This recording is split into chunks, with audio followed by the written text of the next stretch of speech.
Hi, I'm Franck Girardot, 3V Coaching. Welcome to the 15th episode of our series, 50 Good Reasons to Take a New Start. Today I want to talk about the dream breaker, procrastination. I've always found kind of funny that we even have a word, and a weird one, to describe this behavior, procrastination. What is it? I'm sure you know it. It's putting off things to later, to tomorrow, and I'm pretty sure you do it, at least at times. We all do it. So my point in bringing this subject is not to explain what it is or how it works, but hopefully to give you one or two tips to put the beast to rest and control the damage it does to your life. Because let's face it, as it is, procrastination is part of our life. We will all succumb to it on a regular basis for as long as we live. So it is intrinsically linked to us, to who we are. But still, I've never met someone who reached his last day and wished he would have done it more. Can you imagine that? Someone about to die being asked what his biggest regret is and answering, well, I've had a good life, but I really wish I could have procrastinated more.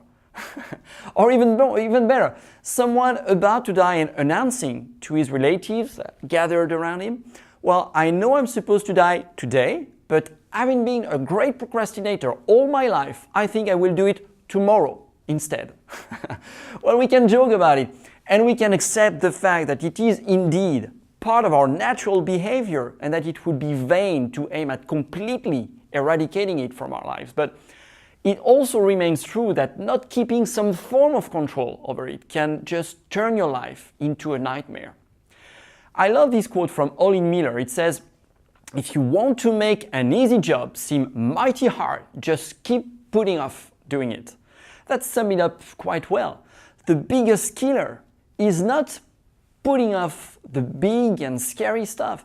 First, because it is so obvious and visible that it can hardly go unnoticed. And second, because we may legitimately need some time to prepare and regroup before tackling these big tasks. No, just like the devil is in the details, the most dangerous silent dream killer is in us procrastinating on the small things, the easy but boring stuff, the little gravel in our shoes. We know it is there and we know it can potentially do some damage, but at the moment it doesn't seem so threatening that we feel absolutely forced to do something, so we just go along until the damage is done and it is too late.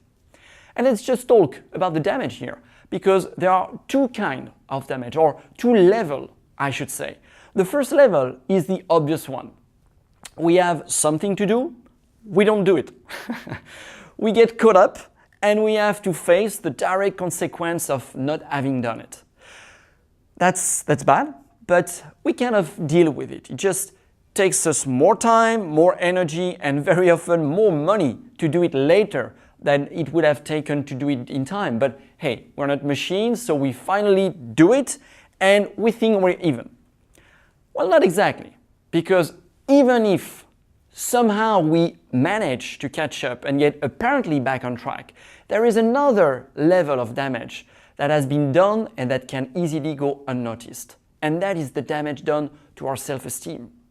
For every time we fail on a commitment we have made, even on small stuff, we throw a big punch in the stomach to our own self-esteem by showing that we are not reliable to ourselves, someone we cannot trust. Ooh, sounds like a harsh statement. Someone we cannot trust. How can you safely live with someone you cannot trust? How can you believe, how can you have faith in someone when you know for a fact that you cannot trust him? So goes your self-esteem. And with your self-esteem goes your self-confidence. And both are very much needed if we are to live a rich and passionate life. Wouldn't you agree with that? Of course you do. So my first tip to you is to make that connection very clearly in your mind, because yes, there is a direct link between you doing or not doing these boring little things that you may be tempted to put off and you showing up at your best in the most important moment in your life. It is all connected. And yes, When will come a time when you will need 110% of your personal power to get the job done and take your life to the whole next level, having or not having been reliable on the small stuff of your daily life will make the difference. It will give you the needed edge or it will take it away from you. It is really that important.